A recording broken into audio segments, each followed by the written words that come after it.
Los Angeles की आग के सामने अमेरिका पूरी तरह से फेल हो चुका है। यहाँ के हालात और बिगड़ने वाले हैं। प्रकृति के इस हमले के आगे अमेरिका का हर एक हथियार फेल है।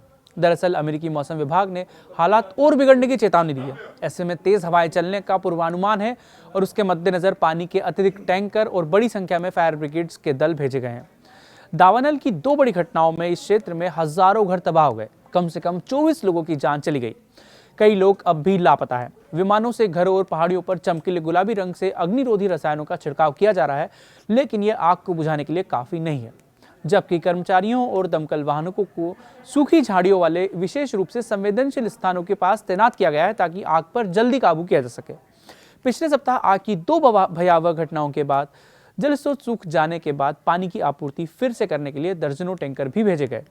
आग से सदमे में आई तबिथा ट्रोसेन ने कहा कि उन्हें डर लग रहा है कि उनके आसपास के क्षेत्रों में भी आग का खतरा पहुंच सकता है। ट्रोसेन ने कहा कि उन्होंने अपनी बिल्लियों के साथ घर छोड़ने की तैयारी कर रखी है। उन्होंने कहा कि उन्होंने सामान भी पैक कर लिया है और वो ये भी सोच रही हैं कि वो क्या खो सकती हैं। लॉस एंजलिस की मेयर करेन बास और अन्य अधिकारियों ने सोमवार को विश्वास व्यक्त किया कि क्षेत्र नए खतरे का सामना करने के लिए तैयार है, यानी कि उन्होंने हर तरीके से इस आग का सामना करने के लिए तैयारी कर रखी है।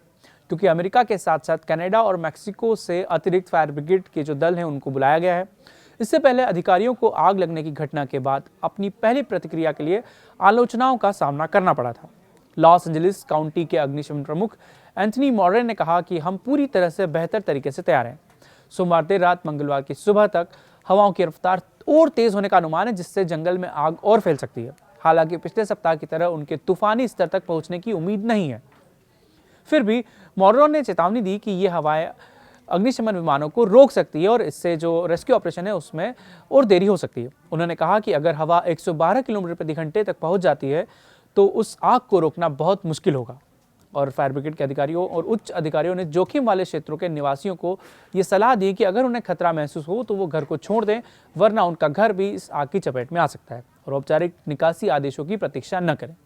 राष्ट्रीय मौसम सेवा जो अमेरिका का है, उसने चेतावनी दी है कि मंगलवार को मौसम विशेष रूप से खतरनाक होगा, जब हवा के झोंके 65 मील प्रति घंटे यानी करीब 105 किलोमीटर प्रति घंटे की रफ्तार से आ सकते हैं। Los Angeles county sheriff Robert Luna ने सोमवार को कहा कि मृतकों की संख्या बढ़ने की संभावना है। उन्होंने ये भी कहा कि कम से कम 2 दर्जन लोग अब भी लापता हैं और इस आग में उनका फिलहाल कोई सुराग नहीं मिल पाया है। एलए शहर अग्निशमन प्रमुख क्रिस्टिन ट्रॉली ने लोगों से जले हुए इलाकों से दूर रहने का भी आग्रह किया है, जहां टूटी हुई गैस लाइनों और क्षतिग्रस्त इमारतों की भरमार है।